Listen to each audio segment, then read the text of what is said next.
You're tuned in to the Binge It Babe podcast with your host, me, Candace Estelle. All right, babes, let's get binging. Hey, hi, hello, and how are you, babes? Welcome back to episode 2 of season 2, or episode 52 overall. I have really sucked this year about actually getting out content. And if I'm really honest, it's because, like I said last time, I've just been kind of sad. And on top of being kind of sad, I've stayed kind of busy because I've been working, and I've been just trying to keep everything going and flowing. And, you know, this is one of the things that fell to the wayside. Well, that and feeding myself properly because I really haven't even wanted to cook lately, which is kind of bananas because I absolutely love cooking. Um, and so we did our one episode in February, which I think was fine. I didn't have much to say. Uh, and I do think I mentioned then, but I'll reiterate now that during the cold, cold holiday season time, I wrote a book. So from November 20th until about January 29th, I wrote a book. Not a fun book. I wrote my memoir, and unfortunately, I have had an interesting and tragic existence so far. But I wrote it, and I'm really proud. I have also already gone through first round edits with an editor, and I've already started getting rejected. So that feels standard, honestly. It doesn't even really bother me. Something that's really crazy is that with nonfiction work, unless the nonfiction topic is something that's well known, like, I don't know, the Peloponnesian War or something, it's difficult to get published. So memoirs of people who are not famous, um, they don't want them because I'm not someone anyone cares about. And I think that that's just a bananas message to be giving people. I think it's crazy, honestly. I very much so might end up self-publishing, but I don't want to because I'd really prefer to get some visibility from a publishing house, to help me with the marketing costs and everything. But if not, whenever this podcast blows up, baby, that'll really help. Um, so it's our first week of March. Where I live, the sun has started to shine, and that's really lovely. Excuse me. Hello. Okay. Yes. Okay. Do you want to be a part of this episode? Very demanding. Yes. All right, Aspen's here. She's going to be a part of the episode for however long she wants to be here. Do you want to put your paws on the desk like you're professional? How's it going? You're such a sweet little angel. I love you. Yeah, I love you. All right, Aspen's here, which is really lovely because Aspen's been one of the best things that's ever happened to me. I got her when I was 19, almost 20. And now we are much older, aren't we? I'm very happy to have gotten to age. You can't sit on the desk, my love, but you can put your front paws and I'll hold the rest of you. Okay. So, this episode, I kind of wanted to tell you guys about my book and read the first little bit to you. I told her she can't do it, but she can kind of do whatever she wants because she's an angel. Oh. They're only going to pick up your purring. Yes, because you're a happy cat. There you go. Extra kisses. Thank you. Yes. Thank you. Okay. Well, Aspen's going to be here with us, and I think that that's really beautiful. Um, so I wrote my memoir. Now, in short, I have gone through some crazy, crazy banana things in life, and I'm an expat. I went to 13 different schools growing up. I'm the first not white grandchild on the white side of my family. I have lived in turmoil. I grew up really poor. So this book really encompasses all of the struggles I've gone through in life.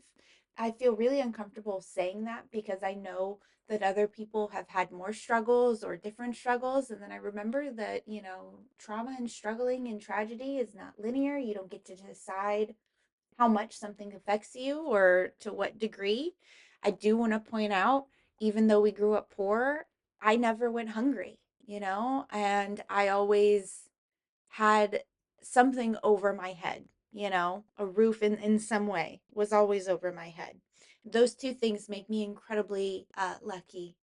So I recognize that I've also had some privileges, like the privilege of being your mama. Yeah.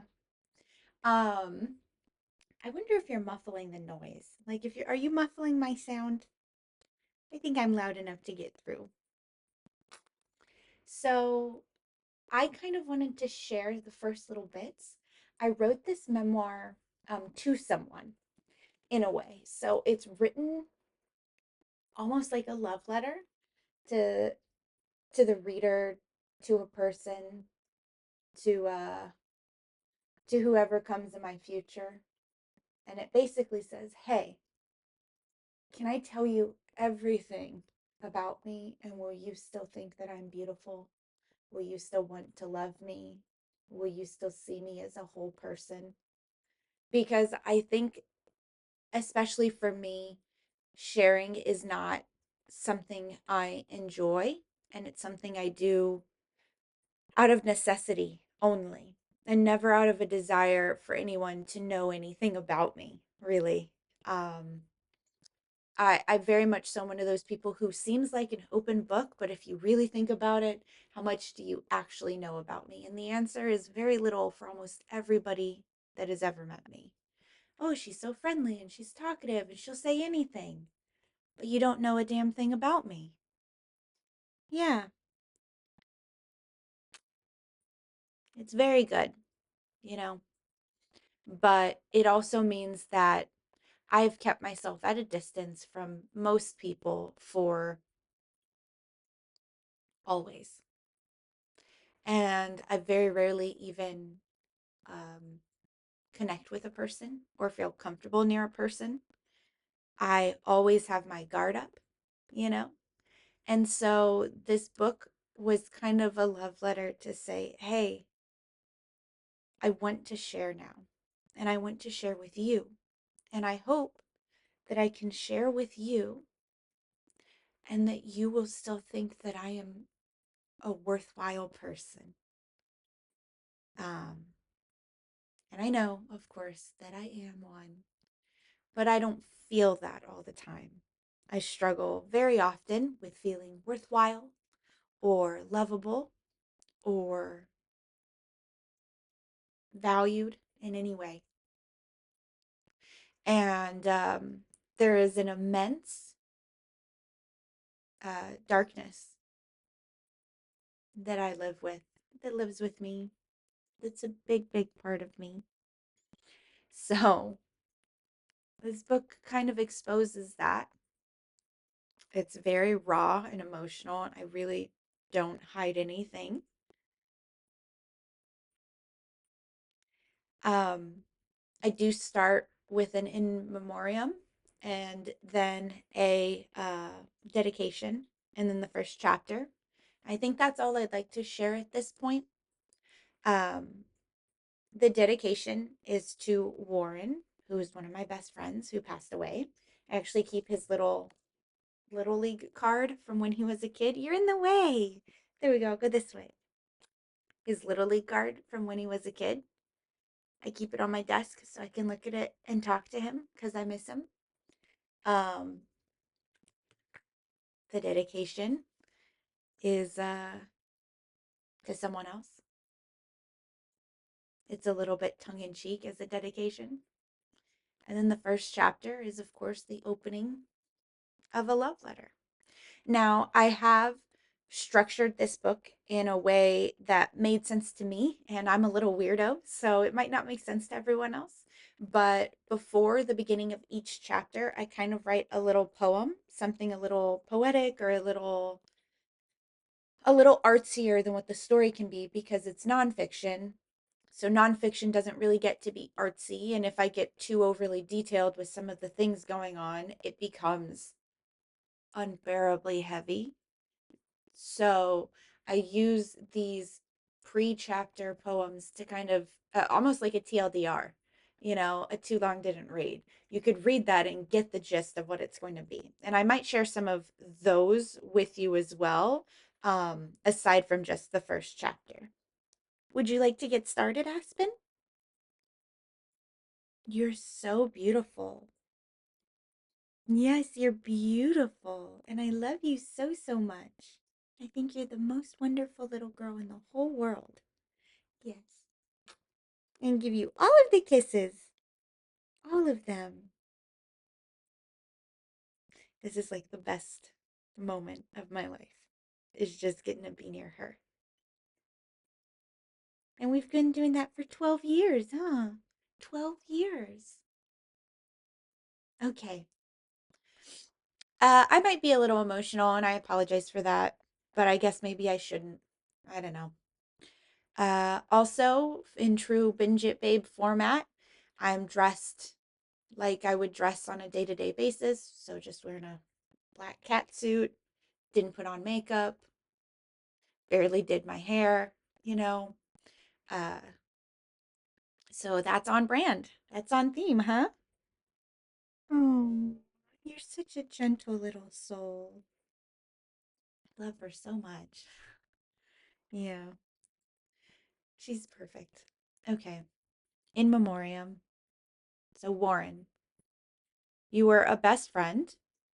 I miss your laugh, your weird food concoctions, and watching Gilmore Girls with you. Where you pretend you do not like it, but watched all 7 seasons with me.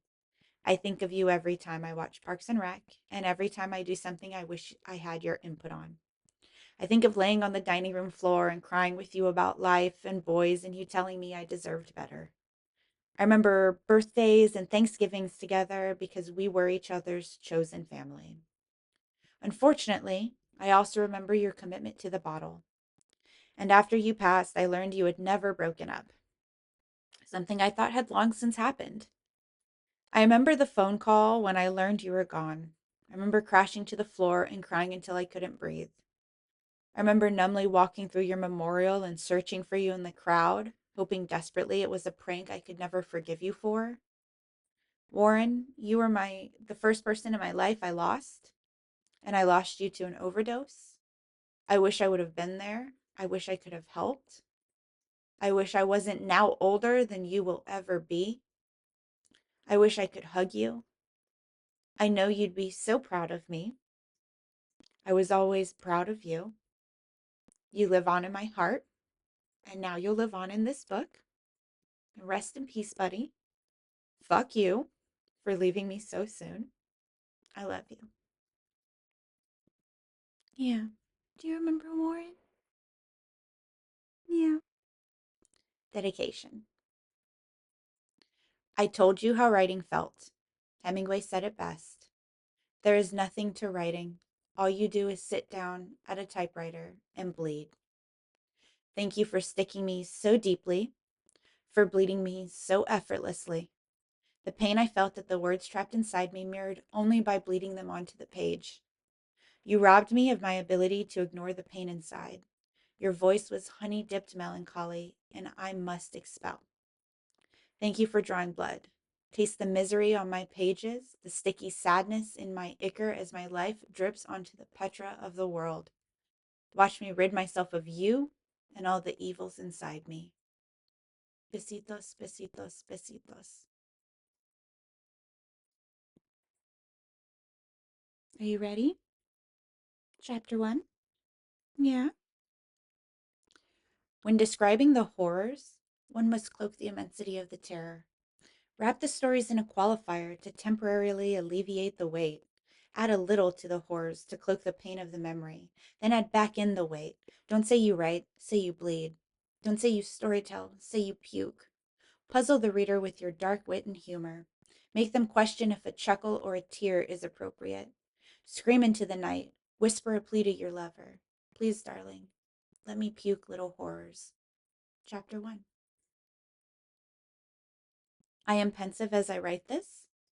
I am just shy of 32, but the hauntings of my past never leave me. I don't want to share. Not really. I feel like a raw nerve, exposed, overstimulated, and unable to be ignored. I cannot ignore myself, try as I might. As my train car clicks clacks along the rails, I am reminded of painful moments. Every blink a fresh horror. Not always, though. Sometimes I blink and see you.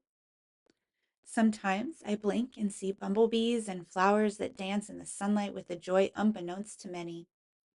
Though I blink sometimes and see horrors, I also blink and see joy, both of which I have experienced in my life, one of which I have fought for, one of which has fought for me. No, I don't really want to write this. I don't want to expose the nerve, the horrors to the world. I want to blink and see you, or butterflies, or aspens. I'd settle to blink and see nothing at all, but I cannot outrun a blink where I relive the horrors. Horrors come in many forms. Some fade with time, others remain impossible to overcome. I am of strong mind and wit, always strong willed, and I fight. I have always fought. I will always fight against the memories, against the horrors. Regrettably, sometimes, when I am alone and the weather grays and the cold touches the marrow in my bones and whispers to me that death could be more comfortable. Sometimes the little horrors dance to my eyelids and remind me of all the places others have tried to break me. This book will not be cheery, it will not be light, it will not be fun, but it will be true. My truth. I will paint others as I see them or as I have seen them, not rose-colored, not charcoal gray, but as the reality of these people to me.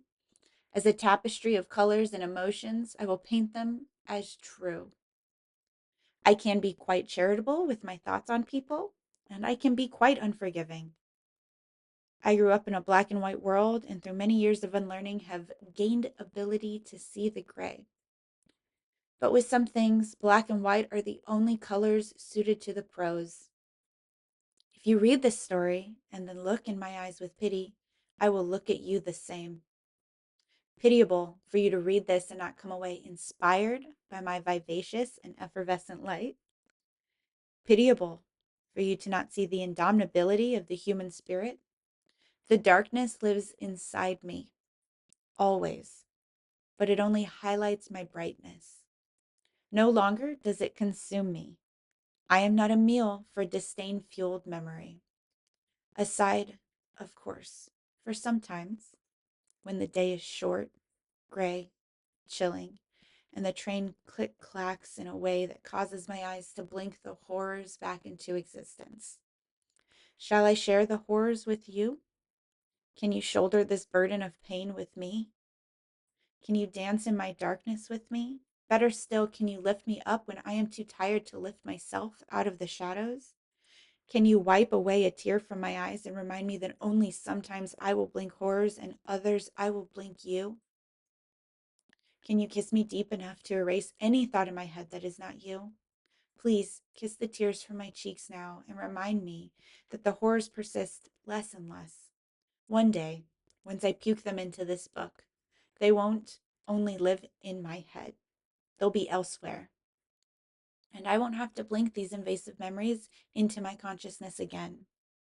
Please kiss my lips and hold my face and change all my memories to thoughts of you. Know that if I get to choose the memories when I blink, I always choose you. What do you think? You've heard it before, huh? That's chapter 1. Chapter 1 is called Let Me Puke Little Horrors, which I think is pretty clear.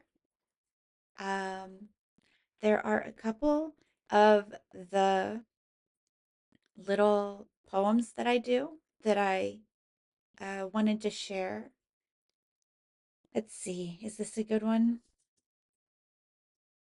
No, I think birthdays is a very good one. My birthday is December 23rd. So it's a difficult birthday to have, and I get forgotten every year. And when I'm not forgotten, it is half-assed, uh, second thought things, you know. Oh, it's your birthday and Christmas present. Oh, I can't make it to do something for your birthday because it's the holidays. I'm with my family. I'm out of town. I'm not here. There's no school. So it's one of those things, especially growing up as a kid, the way that I grew up, that it meant so much to me to have a day where I mattered. And even on that day, I didn't.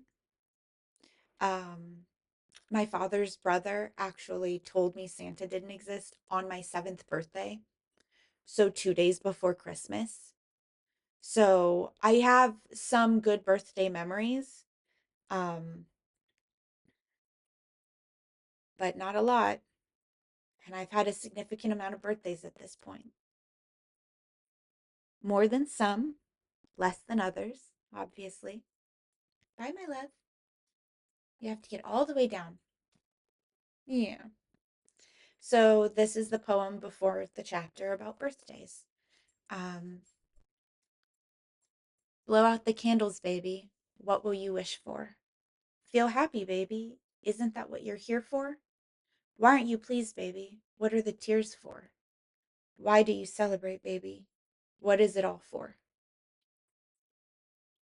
I like that one because I feel like it completely encapsulates exactly how I feel about my birthday, which is that every year I wish I mattered and every year I don't.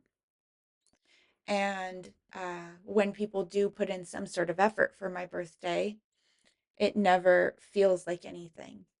I feel kind of like in Westworld in the end of season one, where she just goes, that doesn't look like anything to me. But my brain says feel. It doesn't feel like anything to me. So even when people have made my birthday more of a spectacle, it doesn't feel like anything. And I think it's because there's a lack of genuinity that happens. It's out of expectation that people are doing something, not out of a desire to try or anything. Um, I think people feel that pressure because I care so much. So they do it because they feel like they have to. I very much so look forward to the day that I have a birthday that is special and makes me feel loved and like I matter, um, because someone wants to. That'll be cool. And I'm sure that that'll happen. I can't wait. But that birthday doesn't exist yet. And it's certainly not in this book. This book obviously goes through my whole life to date. It's not fun stories though. I am saving like my travel stories, like Travels in My 20s, which is another writing initiative that I do. That's a separate book. It's a different vibe altogether. This one is a lot about my upbringing and the the struggles that I've had, like with PTSD and things like that. So I put all of everything I had into this book. And then I finished writing it at the end of January. And I've just felt so empty since then. And I don't know if that was what I wanted or not. I know that I wanted to get rid of how heavy everything felt inside of me. And I finally was able to. I'm in a good place mentally. I'm stable. And I was able to relive a lot of these things without it breaking me. Um, However, I don't feel much anymore. It's like this underlying level of sad, and then it's like a sad cake with numb frosting. And so when everyone looks at it, they go, cake. And I go, yes, I'm cake. Is it cake? It is. But what is it made of? And it's made it hard to do the podcast, and it's made it hard to write my pop culture things, and it's made it hard to go to the movies, to leave my house, or to get dressed, or to feed myself, or to smile where I can feel it. I feel like a marionette doll, just kind of being worked into the motions. And I don't know if it's because I just wrote this book or if it's because maybe I'm just sad right now. But I don't regret writing the book. It makes me so proud that after a decade or more of trying, I finally was able to sit down and do it. And not only did I sit down and do it, but I did it in 2 months, which is bananas.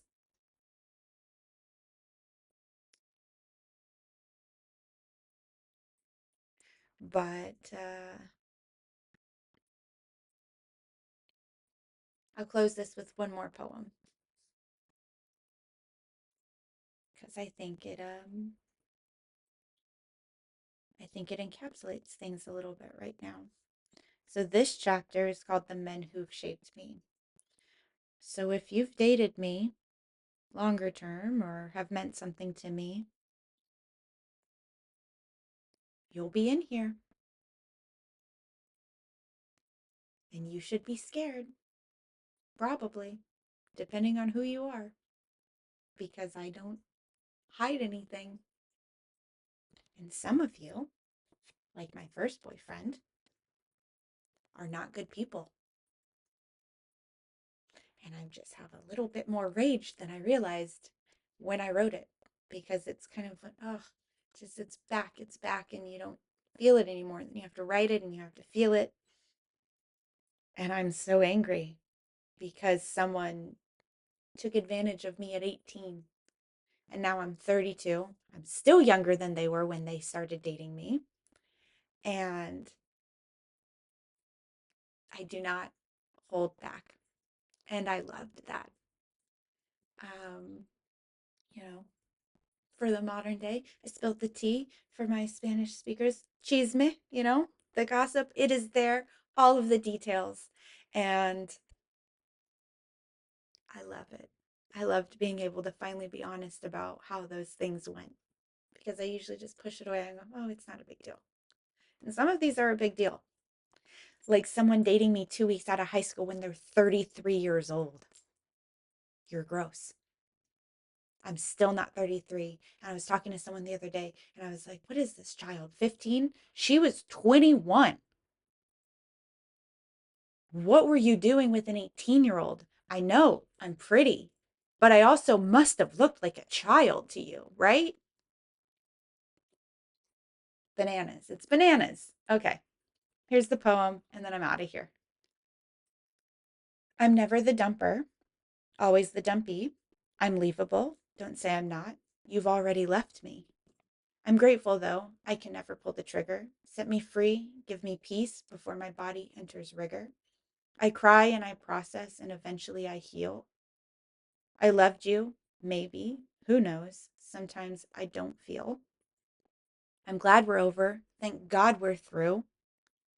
I feel that way about all of them, except you. Oh, it's so fun. It feels like Aspen. It feels like I'm gossiping about all of my secrets that I've held in for 32 years, depending on, how old they are, or I guess 28 years, because this really starts around age 4.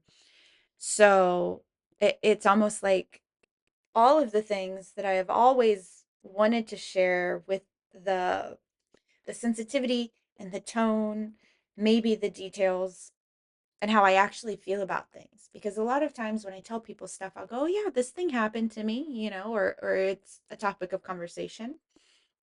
And I think a lot of people who have dealt with difficulties can agree that you tell people, and to protect the people, you tell them without any emotion. And you'll go, no, no, don't worry, because I'm just fine. I'm okay. I made it through this thing and it's no problem at all. Everything is fine. And then you have to sit there and your brain goes, is it? Are you? You sure about that? And the answer is no. No. No, I'm not fine sometimes. No, this isn't okay. No, this thing wasn't fine. This is terrible. I am dying inside. And then, sometimes it's fine. I know for me specifically, I never want anyone to feel sorry for me. That will never change. I do not need or want pity. If that's the type of attention that I'm getting, then fuck right off. But I do wish sometimes someone could look at me and actually see me. That is the point of this book. Can you see me? So far, the answer has been no. And that goes for my friends, my family, anyone in my life. I don't believe almost anyone sees me. Part of that is my fault because I hide so much of who I am and what I am. And I think the other part is just because I'm someone that is intense and I make people uncomfortable if they have to look for too long. I don't mean physically because obviously I'm beautiful, but that's just the least interesting thing about me. It's literally skin deep. And my depths are terrifying, and I don't share them anymore because when I wanted to, they were scorned. And I think a lot of people feel that way. And so this book is just the depths. And I can tell you that I have had about a dozen beta readers so far, and no one has been able to finish the book because a lot of people can't swim in the depths. They don't have the right tools. And so it's a big worry for me. What if this book is too dark and people can't read it? Or what if they do read it and then all of a sudden I am this pitiable, tragic thing, which I am not? And I just wonder, one day, will someone see me? All of me? And could they still love me? I guess we'll find out. That's it. Bye, babes. Have a lovely rest of your week. I'll do my best to start doing these weekly again. But also, I can only do so much. So we'll see. Bye, babes.